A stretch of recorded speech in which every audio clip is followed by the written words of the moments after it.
Hi, everybody, and welcome to Trendlines, a podcast on global affairs brought to you by World Politics Review. I'm Judah Grunstein, WPR's editor-in-chief, and I'm joined by WPR managing editor, Freddy Deknatel. Hi, Freddy. Hey, Judah. And WPR associate editor, Prachi Vidwans. Hi, Prachi.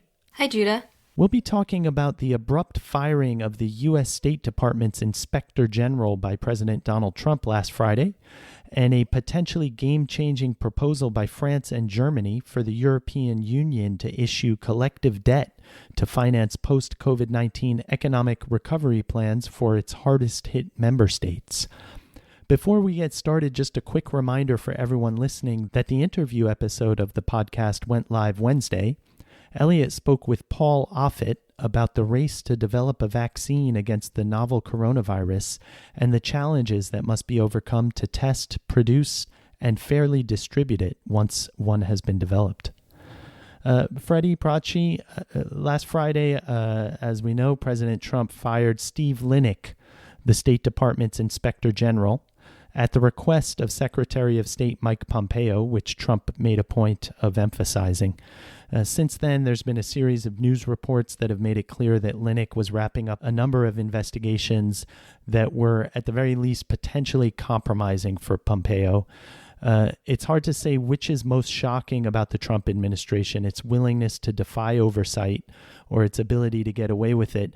But Freddie, I thought of at least one piece of good news from all this. It at least gives us a chance to talk about something besides the coronavirus pandemic this week. There is always that silver lining.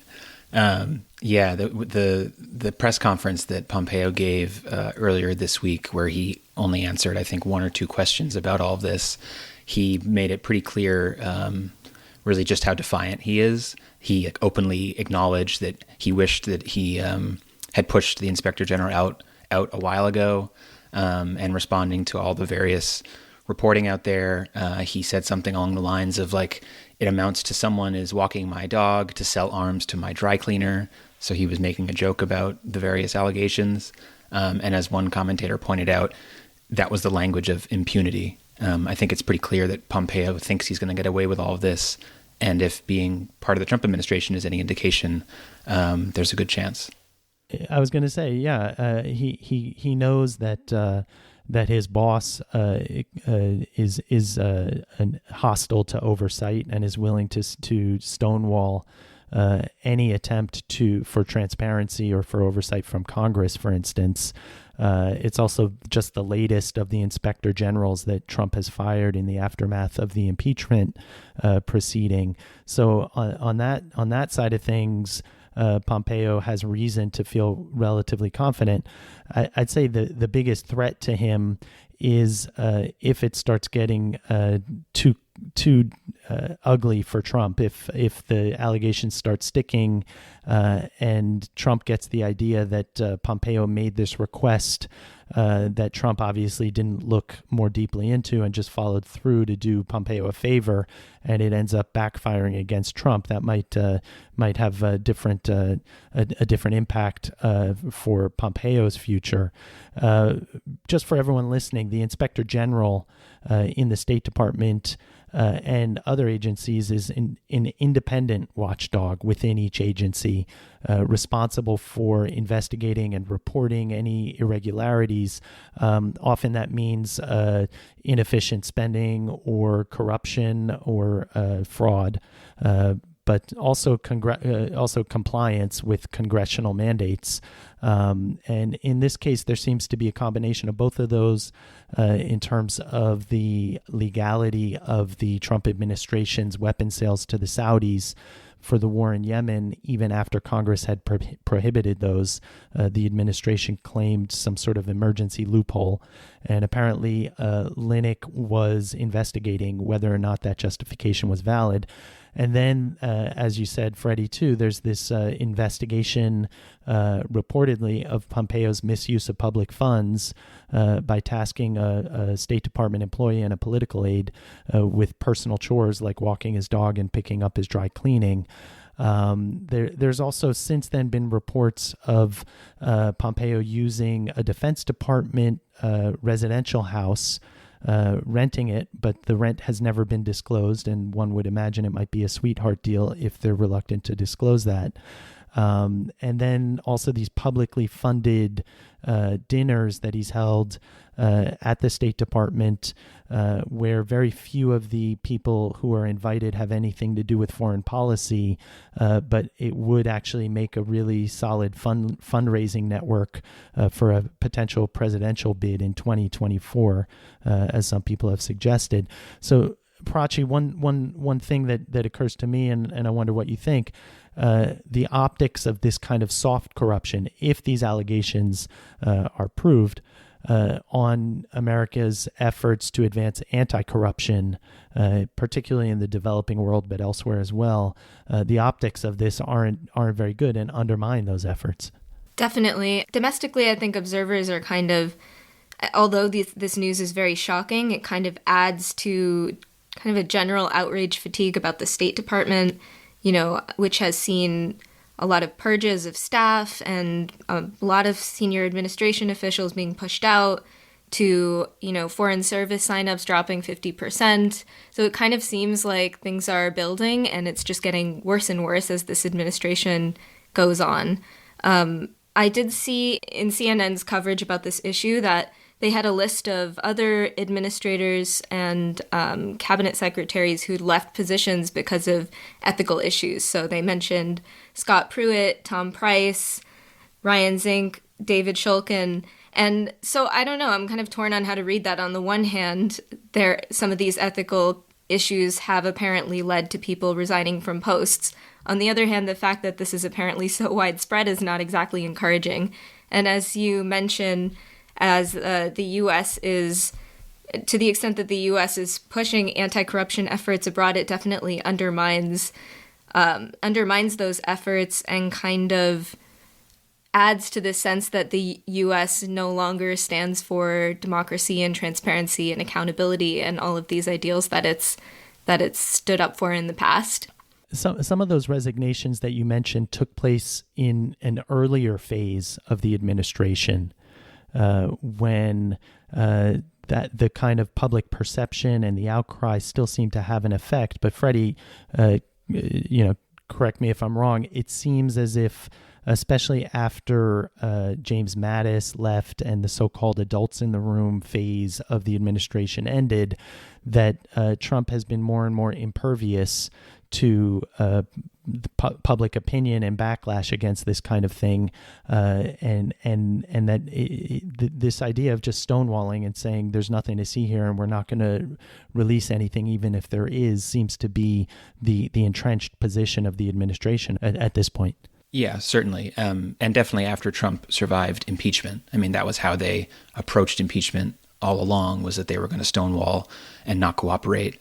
And Trump obviously got away with it. So, it's a combination of, this is, been one of the defining characteristics of the administration since, the very early days.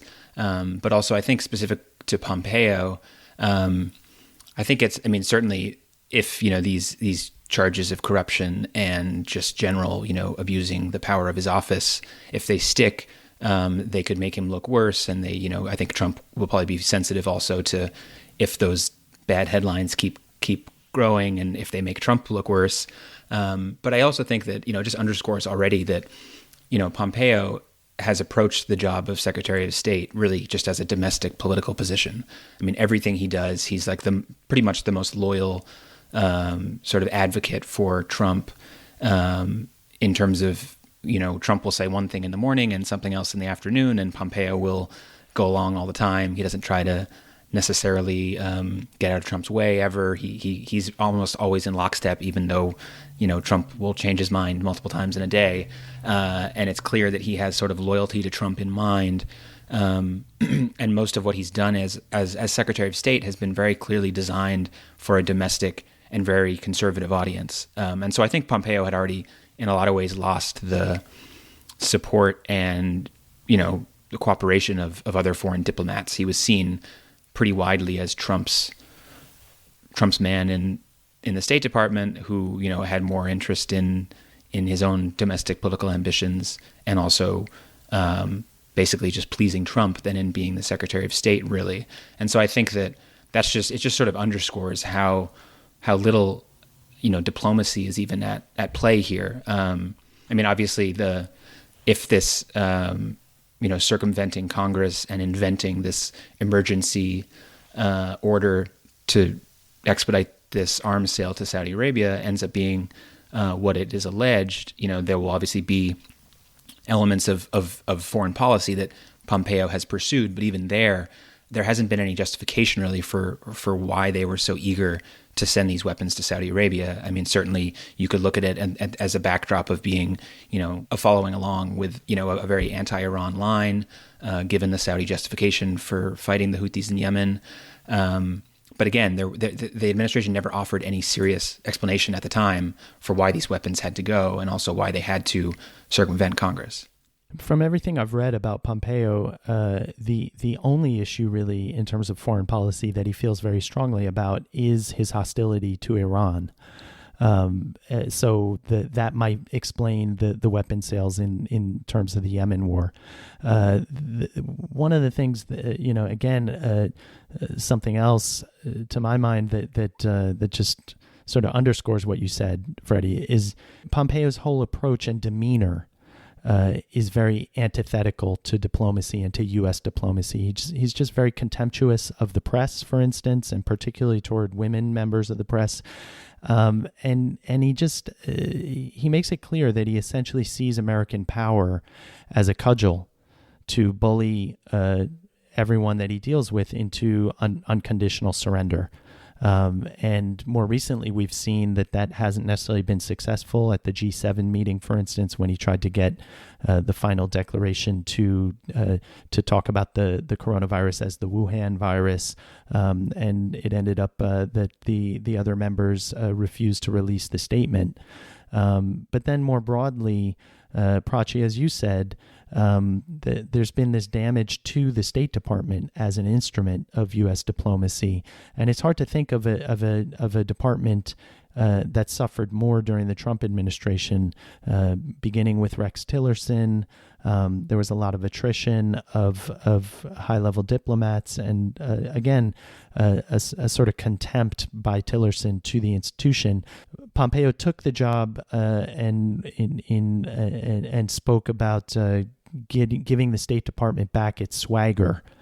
But then when you saw what happened during the impeachment proceedings, Prachi, in terms of high-level diplomats feeling blindsided by this parallel chain or parallel track of personal diplomacy, and just the disrespect to what they do on the ground, it very clearly undermines the State Department, and it's hard to see how after all of that, if on top of it Pompeo is shown to be abusing his office, it's hard to see how the State Department as a functioning institution can sort of maintain its ability to do its job. Definitely, yeah, I would agree with that. I think that as time has gone on, it's been harder and harder to take American policy statements seriously for other countries that, added to the fact that Trump changes his mind and his rhetoric on countries like China, as we've discussed, every couple of months. It just makes it hard to convey a consistent message, and some of these programs that diplomats are working on abroad need a consistent push. And I think it will be hard for them to really make progress toward these goals without the backing of a state that is going to support them. And Freddy, any thoughts on that? This idea of can U.S. diplomacy be carried out just by Trump and Pompeo, with the entire State Department either at odds or disconnected from it, especially if Pompeo loses the building, so to speak, and already with morale so low there, it's hard to imagine how anyone can really follow their leader into battle, metaphorically speaking, in terms of U.S. diplomacy when they've lost confidence in his ethical propriety. Well, I think we might have already gotten there. I mean, going off of what some of these other investigations apparently were ongoing and that Linick was fired over were investigations about harassment and just the way that some of the other very senior people in the State Department leadership who are in Pompeo's inner circle, people who he either had business connections with before coming into Congress, or who worked with him at the CIA before he was at the State Department. It sounds like this is not just Pompeo himself, but his inner circle that he brought with him to the State Department that was also a target of investigations. And all of those investigations were obviously getting too close to comfort for Pompeo, it seems, but probably also for some of his allies. And I think that we've already seen that there really isn't a functioning U.S. diplomacy right now. We don't have all of the normal, whether it's attending summits normally and not causing a scene, whether it's just having a normal engagement with the United Nations and the WHO and other outlets. I mean, Trump just Pompeo just carries out what Trump wants, and it's all really for the cameras, and it's really all for an audience of one in Trump. And so I think that what we saw in those hearings during the impeachment proceedings and in other instances before this were U.S. diplomats who, even the ones that are still working and are still on staff and haven't left the State Department, are really trying to struggle to carry on while kind of resisting this active dismantling of the State Department, essentially. And I think that I wouldn't be surprised to think that this situation has been existing for a while now, where there's Pompeo and his inner circle doing what they want and seemingly abusing the power of the office, and the rest of the State Department kind of waiting, biding their time, hoping that someone else comes into office, but also waiting to try to salvage what they can. Yeah, as well, this issue brings up, of course, challenges to American democracy right now. The investigations that Linick was conducting kind of get at this idea of congressional checks and balances to what the State Department or Trump is doing. So, I think that it's getting in the way of other branches of government being able to defend some of these ideals and as well shape foreign policy. So last week, after we talked about Uyghur human rights on the podcast, on Thursday, the Congress, I think it was the House of Representatives, passed the Uyghur Bill of Human Rights, which is a congressional effort to draw attention to human rights issues in Xinjiang, as well as to sanction certain individuals that are responsible. So that is an effort of Congress to kind of address some of these human rights issues and assert what the United States stands for in that realm. At the same time, though, this investigation kind of sees the other side of that, of the president kind of obstructing their ability to do that. With the Saudi arms sales, part of Congress's decision to disapprove this deal was driven by a desire to send a rebuke to Saudi Arabia over the murder of the dissident reporter Jamal Khashoggi in 2018, as well as the disinclination to continue funding the war in Yemen, which has been a humanitarian disaster. So the fact that the president could get around this oversight with an executive order has massive implications for American democracy and checks and balances, and the fact that he can now shut down an investigation of this deal, it just doesn't bode well. Absolutely, and I'll make I won't hide the fact that I find Pompeo to be a very unsympathetic person from his public persona. I'm not a fan. But it definitely seems to be of a piece with a lot of the kind of grift that you see going on in the Trump administration, where, as you said, Freddy, Pompeo approaches his position from a perspective of domestic politics, and this sort of state capture of using the office at the State Department to develop his domestic political ambitions and advance those, and then if it does get down to just the kind of just day-to-day corruption of sending a political aide to pick up your dry cleaning, it just shows the mentality of this person, but I think it reflects also on the administration and how they see their positions not as a government service, but as a way to sort of squeeze out of their positions as much personal advantage as they can. The other big story for me this week was this proposal by Emmanuel Macron and Angela Merkel for a 500 billion euro aid fund that amounts to $545 billion to finance post-pandemic economic recovery in member states whose indebtedness could make it difficult for them to borrow on the open market. It is a coronavirus-related story in that the proposal is a one-off in terms of borrowing. The European Commission, the European Union's executive, would borrow the money using its better credit rating to get better interest rates. And it would be a one-off for post-pandemic economic recovery. But it's so significant because that money would then be redistributed to member states that have been hardest hit by the pandemic, not as loans, but as grants. And the EU would then pay off the debt collectively through contributions to the EU budget by member states. So it would be such a major development because this question of collective debt has been hanging over the EU ever since the debt crisis in 2010. Where the inability to agree on doing that really caused the member states like Greece and later Italy and Spain to be hung out to dry on sovereign debt markets and then have to be bailed out in these ad hoc arrangements.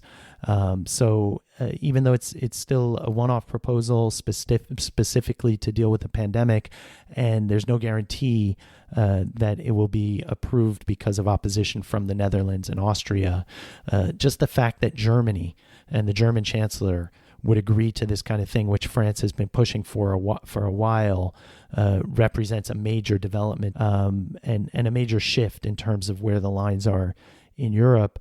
And Freddy, at the outset of the pandemic, there was the EU obviously was pretty late out of the starting blocks in any kind of collective response and any sort of solidarity. So there were a lot of people questioning whether it would survive the pandemic. This seems to be a really strong signal that it does have the political will to do so. Yeah, for sure. And I think it's interesting to look as well, seeing this as the next step that the EU is taking. When we were talking now almost 2 months ago, I guess, about the emergency packages that were being rolled out in the US first and what would likely come in Europe and just how in a situation that in some ways was like the Great Recession, but in terms of the scale of the problem, but was very different, how would governments respond and how would they sort of get over the lingering problems from the global financial crisis, and you alluded to that in the issues around European debt and Germany refusing to go along with certain assistance. It's interesting to see because at least from the U.S. perspective, or from my view here at least, it seemed like European countries were much better positioned than the U.S. For example, when the pandemic started, to provide social services, to cover people's paychecks, to do the kinds of things that the U.S. tried to do very hastily and has sort of been trying to make it up as they go along because they didn't have the kind of infrastructure that a lot of Western European countries have in terms of a much deeper social safety net. I've been reading stories about how easy it is for, freelancers or unemployed people in Germany to get the assistance that the government's been offering throughout the pandemic, which is, in stark contrast to many people's experience here in the U.S. So I think that, this kind of proposal, if it ends up going through, I do wonder if it would just be another development in seeing how European countries overall have been dealing with the pandemic much better. That's putting aside, obviously, there's been different experiences in different EU member states in terms of, the rates of cases and also the death rate. And there's obviously has not been a uniform European response. We've seen Sweden take a very hands-off approach in a lot of ways compared to other countries that have really gone the full lockdown route. But I wonder how much you see this as a sign that the EU at large sort of has a better handle on how to approach the pandemic. It's a great point, because in terms of the social safety net, the EU, European countries, let's say, because that's member states that deal with that individually, most of them were much better positioned to address the immediate economic fallout from the lockdown measures. Initially, intuitively it would have seemed that that Europe would have been better positioned in terms of the public health response as well, because of national healthcare systems and much more universal healthcare and government provided healthcare. And as one of the mysterious things about this virus is that it did hit countries like Italy, like France, like the UK, like Spain, that have very developed public healthcare systems extremely hard. But the big area where the EU very clearly had a weak spot was this question of what to do in terms of financing the recovery afterward. For a country like Germany, it's no problem because they can raise money on sovereign debt markets very easily. There's something called the spread, which is the gap between Germany's interest rate that they pay in a country like Italy, which is heavily indebted, or Greece at the height of the debt crisis. And it's those countries that pay much more to borrow money. And probably, I think at this point, are too really indebted to survive and to remain solvent after the pandemic. So this, to me, to begin with, it solves a very immediate problem for in terms of that particular issue. It's a small amount compared to the size of the European economy, but again, it's targeted to the hardest hit states, so it's not supposed to be an amount to cover the entire EU. The question is, whether it will be agreed upon. It's very hard in EU politics if Germany and France are aligned on an issue for other countries to block it. It's not impossible, but it's pretty hard. So we'll see how that plays out. And then the question is whether this becomes just a one-off exception, or if it's the exception that then becomes the norm and that afterward is just too difficult to walk back. The other thing, Prachi, that politically where it makes a big difference is that it answers the narrative that followed the debt crisis in places like Greece, for instance, but also after the refugee crisis in places like Hungary and Poland, that the EU can't protect its member states. And for now, we've seen some of these far-right and populist parties that really were fueled by those previous crises. They haven't gotten as much traction with the pandemic because for a pandemic, people tend to want technocrats in power. They tend to want people who can actually get the job done. But in the aftermath, when the health crisis recedes and it's more of the economic fallout, that's when I anticipated these parties would really start taking advantage and really have a lot of fuel for their narratives. And that's where this could really make a big difference, because if the EU can show that it's there for these countries in terms of the economic fallout, it could take a lot of wind out of the sails of the far right and populist parties, and especially with regard to some of the democratic backsliding that we've seen in Hungary and Poland and Eastern and Central Europe. And so that could be a really big deal for the European Union as it moves out of the pandemic as well. I think that there were several fault lines along which people were worried that the European Union might fall apart at this moment during the pandemic. So one of those things was rising Euroscepticism in places like Italy, which, as you said, have given rise to populist leaders and even authoritarian-esque leaders. But as well, the fact of this rising authoritarianism could pose a lot of challenges moving forward, too. So recently, Freedom House released its Nations in Transit report, and it found its major warning was that leaders across Eastern Europe as well as Eurasia are sliding deeper into authoritarianism.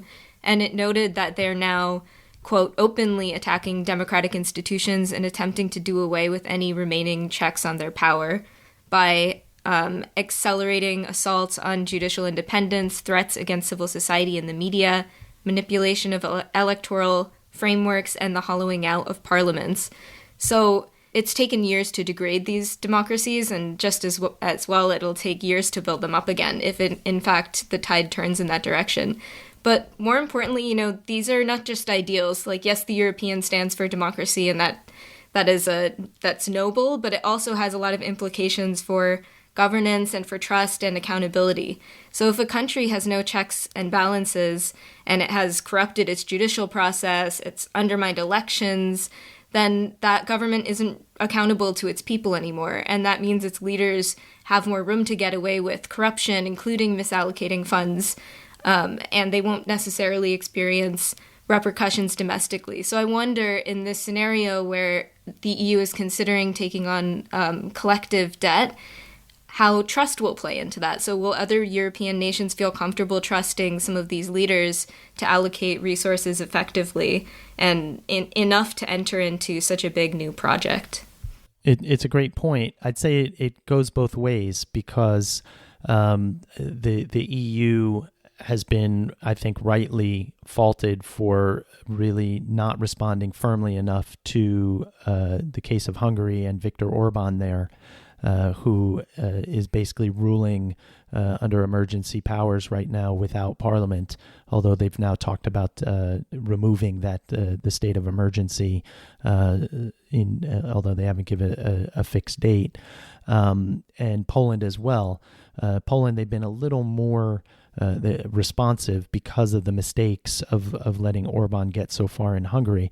But I think that part of that is because there's really there's only the nuclear option in terms of the European Union, in terms of the kinds of sanctions it could put on a country like Hungary, where it removes its voting rights, for instance, in the European Council, which is the member states branch. If the EU, if the Commission has actual disposable, or rather discretionary, disbursements to hand out, and can really make it economically painful for a country to trample on some of the norms and values, then it adds an element of discipline, or an instrument of discipline. Again, it's all very theoretical at this point, and I think that you're right to be guardedly pessimistic. Let's put it, because the process has has matured pretty far at this point in some of these countries. But to the extent that having money to disperse gives an institution power, the Commission will have a little more power. Freddy, any final thoughts before we move on to the WPR articles we want to mention for everyone? Yeah, just to mention Germany and how sort of much of a shift this is to have Germany backing this proposal. I saw that Merkel, in explaining why there was such a need for this kind of action, she was describing the pandemic as the gravest crisis ever to hit the EU, and I can't imagine that she said that just looking at the public health crisis. That I think that the pandemic is obviously a major threat. And, the death toll across Europe is staggering, in particular, in Italy and Spain. But I do think the political context is certainly part of this. And I think that the threat of the pandemic, on top of these longer trends in the EU that we've seen, since the aftermath of the debt crisis, and populist backlash and Euroscepticism, and the idea that a lot of people had lost faith in the EU. I think that is clear, probably why Merkel is taking this different approach. It's also it follows a ruling by the German Constitutional Court that called into question the European Central Bank's one of its instruments for quantitative easing in terms of buying member states' sovereign debt. And basically there were these mechanisms after the financial crisis to disperse money to member states, but for the most part it was really the central bank, the European Central Bank, that put an end to the crisis when it said we'll do everything it takes and anything it takes to save the euro. And so the court ruling in Germany it ruffled a lot of feathers, and it got a lot of people nervous because it called into question whether or not the European Central Bank would actually be able to do some of that stuff now. And so I don't think it's any coincidence that Merkel saw the danger, political danger, as you mentioned, and that if there's anything that jeopardizes the central bank's ability to sort of save the ship, that they need other instruments. And so I think that played a role in terms of that shift. Again, it's still a proposal, and it will have to overcome a lot of opposition in the so-called stingy states of the Nordic states and the Netherlands and Austria. But if it does get passed and adopted, it will represent a real watershed moment for the EU. All right, time to get to some WPR articles we want to mention for everyone. Freddy, which one did you have in mind? Howard French's latest column, looking at what is a success story so far in many African countries in dealing with the coronavirus. And Howard makes a very compelling argument for why many African countries, for example, Senegal, Ghana, South Africa, should be included in a lot of the stories that we've been reading about New Zealand and Vietnam and some European countries that have been, successful models in responding to the pandemic. And Howard also argues that, a lot of these countries in Africa are being overlooked in a way that is continuing a longer trend in a lot of Western coverage to only see bad news in Africa. And Prachi, which article did you want to flag?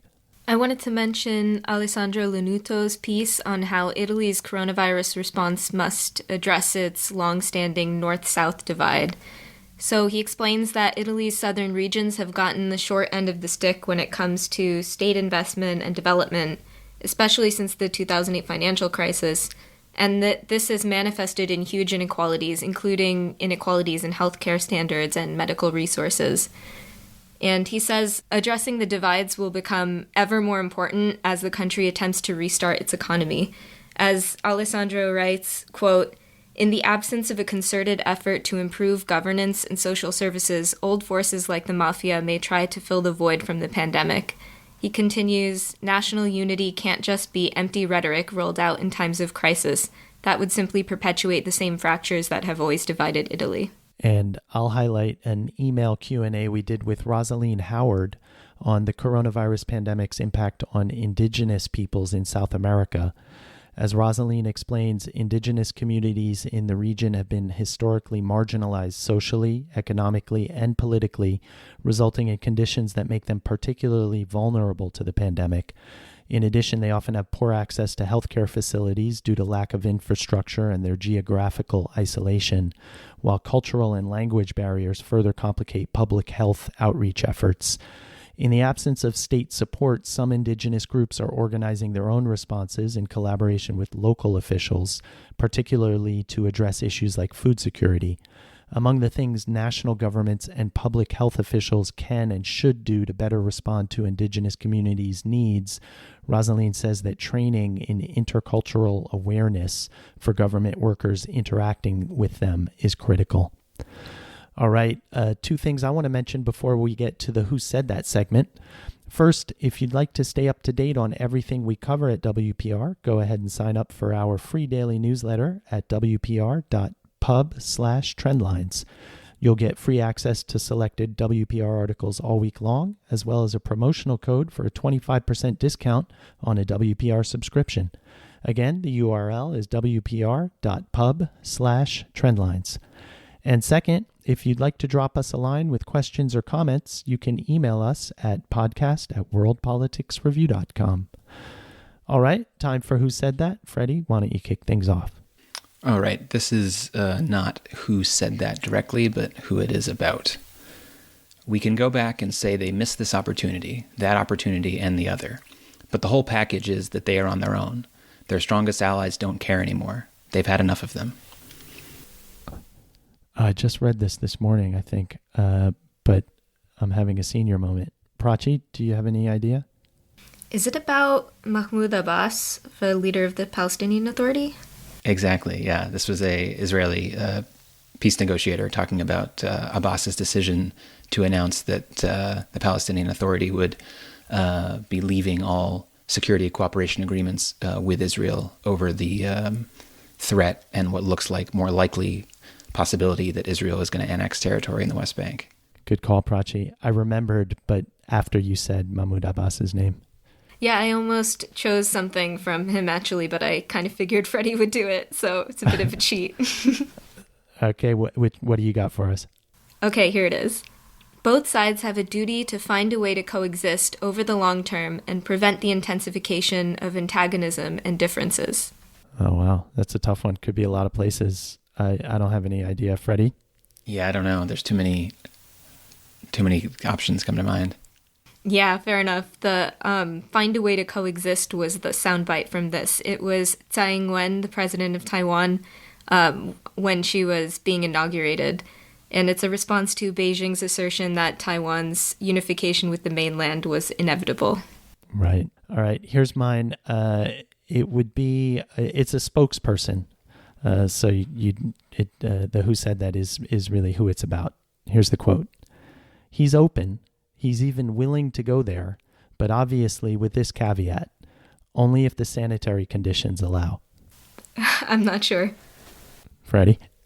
I want to say for some reason it's about Rodrigo Duterte, only because he's an easy go-to for these, but I don't know the context. I see the logic. It's actually the spokesperson for French President Emmanuel Macron responding to the suggestion by Donald Trump that the G7 summit meeting be held in person at Camp David in June rather than as a video conference, as has been arranged since the outset of the pandemic. Trump suggested it would be a way to signal that everything has gone back to normal. And for now, no one has turned him down openly, but we'll see how that develops. All right, great stuff. Thanks, Freddy. Thanks, Judah. Thanks, Prachi. Thanks, Judah. If you'd like to stay up to date on everything we cover at WPR, go ahead and sign up for our daily newsletter at wpr.pub/trendlines. In addition to free access to selected WPR articles all week long, you'll also get a promotional code for a 25% discount on a WPR subscription. And if you'd like to send comments or questions, email us at podcast@worldpoliticsreview.com. Trendlines is produced and edited by Peter Dury. You can follow him and World Politics Review on Twitter, and you can find links to pieces covering the issues we talked about in the show notes on worldpoliticsreview.com. Have a great weekend, and see you next week for 2 new episodes of Trendlines.